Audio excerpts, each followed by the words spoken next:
ജസ്ന തിരോധാന കേസ് അവസാനിപ്പിച്ച CBI. ജസ്നയ്ക്ക് എന്ത് സംഭവിച്ചുവെന്നതിന് തെളിവൊന്നും ലഭിച്ചില്ലെന്നത് കാട്ടി കോടതിയിൽ റിപ്പോർട്ട് നൽകി. റിപ്പോർട്ടിൽ കോടതിയുടെ തീരുമാനം ഇനി നിർണായകമാക്കും. 2018 മാർച്ച് 22-നാണ് എരുമേലി വെച്ചിച്ചിറ സ്വദേശിനിയും ഡിഗ്രി വിദ്യാർത്ഥിനിയുമായ ജസ്നയെ കാണാതായത്. മുണ്ടക്കയത്തെ ബന്ധുവീട്ടിലേക്കെന്ന് പറഞ്ഞ് വീട്ടിൽ നിന്നിറങ്ങിയ ജസ്ന മുണ്ടക്കയം ബസ് സ്റ്റാൻഡിലൂടെ നടക്കുന്ന CCTV ദൃശ്യങ്ങൾ വരെ ലഭിച്ചു. അതിനുശേഷം എന്ത് സംഭവിച്ചുവെന്നതിന് ഒരു തെളിവുമില്ല. ക്രൈംബ്രാഞ്ച് അന്വേഷിച്ചപ്പോൾ ജസ്നയെക്കുറിച്ച് ചില നിർണായക വിവരങ്ങൾ ലഭിച്ചെന്ന് ക്രൈംബ്രാഞ്ച് മേധാവി ടോമിൻ തച്ചങ്കരി പറഞ്ഞിരുന്നു. പക്ഷേ കണ്ടെത്തിയില്ല.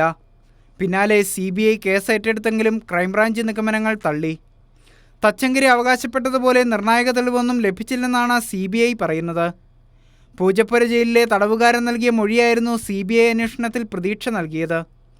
ജസ്നയ്ക്ക് എന്ത് സംഭവിച്ചെന്ന് തനിക്കറിയാമെന്ന് കൊല്ലം ജില്ലാ ജയിലിൽ തനിക്കൊപ്പം കഴിഞ്ഞ ഒരു തടവുകാരൻ പറഞ്ഞിട്ടുണ്ടെന്നായിരുന്നു മൊഴി.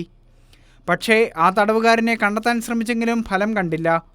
ഇതോടെയാണ് ജസ്ന എവിടെ പോയി, എന്ത് സംഭവിച്ചു തുടങ്ങിയ കാര്യങ്ങളിലൊന്നും തെളിവില്ലെന്നും നിർണായക വിവരം ലഭിക്കാതെ ഇനി അന്വേഷിച്ചിട്ട് കാര്യമില്ലെന്നും പറഞ്ഞ് CBI റിപ്പോർട്ട് കോടതിയിൽ നൽകിയത്. കോടതി റിപ്പോർട്ട് അംഗീകരിച്ചാൽ ജസ്ന എവിടെയെന്ന് കേരളം 5 വർഷത്തിലേറെയായി ഉയർത്തിയ ചോദ്യം ഉത്തരമില്ലാതെ അവസാനിക്കും.